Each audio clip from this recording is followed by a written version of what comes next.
তোমার আমলনামায় অনেক গুনাহ জমা হোক। তুমি ধূমপান করেছো, তুমি গান শুনেছো, তুমি অন্যায় কাজ করেছো। যুবকদের বলছি, বিশেষ করে তোমার আমলনামায় শত গুনাহ জমা হবে। যৌবনের উচ্ছলতা, উচ্ছৃঙ্খলতায় কিছু পাপ হবে, হতাশ হওয়ার কিছু নেই।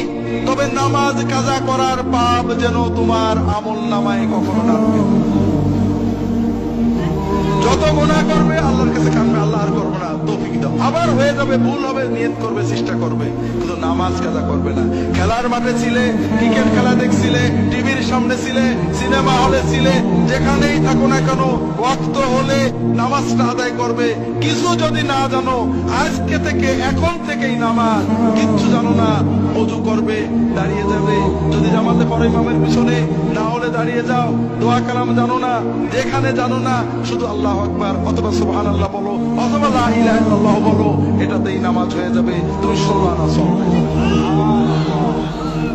তবে পাশাপাশি নামাজটা শিখতে হবে। বিশেষ করে যুবকদের বলবো, তুই যা করবি কর, কিন্তু মসজিদে আসিস না। এটার নাম ইসলাম নাকি ভাই?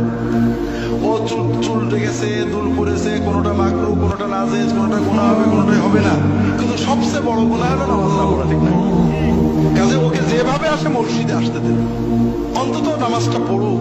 ওর জন্য দিনের সহজ বিষয়টা বোঝান।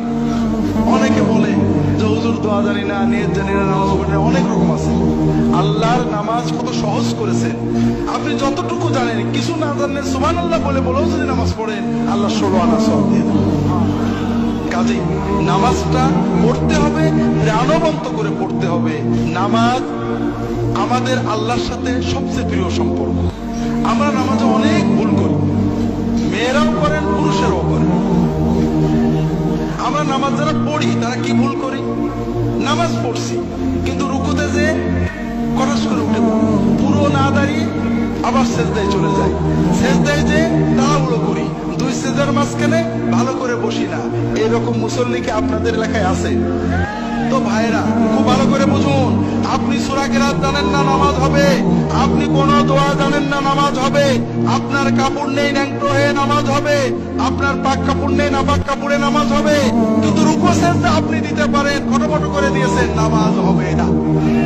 কারণ আপনি মালিকের সামনে গেছেন, প্রধানমন্ত্রীর সামনে গেলে, এমপির সামনে গেলে কত ভক্তির সাথে থাকেন, আর মালিকের সামনে মাথাটা নত করেছেন। আপনি একেবারে হঠাৎ করে উঠে পড়লেন, শান্ত হয়ে দাঁড়ালেন না। এইভাবে রুকু সেজদা করলে নামাজ হবে না। কাজেই অন্তরের মহব্বত দিয়ে নামাজ পড়েন। ছোট্ট একটা বলি, রাসূলুল্লাহ সাল্লাল্লাহু আলাইহি ওয়াসাল্লাম দুই সাজদার মাঝখানে কি বলতেন? রব্বে গফিরলি।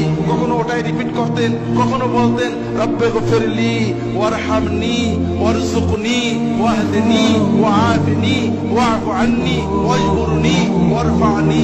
দোয়া করতেন। দোয়াগুলোর মানে কি?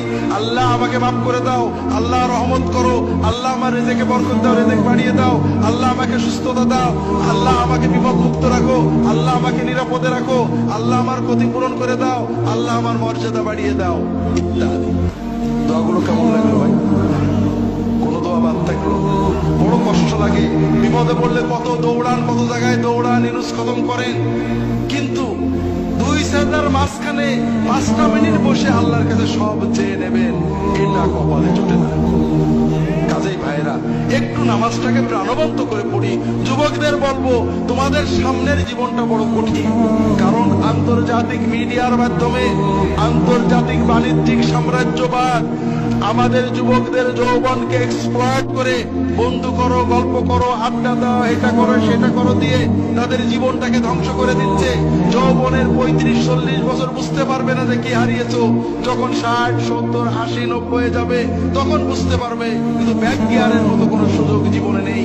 যদি জীবন এবং যৌবন দুটোকেই ভোগ করতে চাও, শুধু যৌবন নয়, তাহলে একটু সচেতন হও।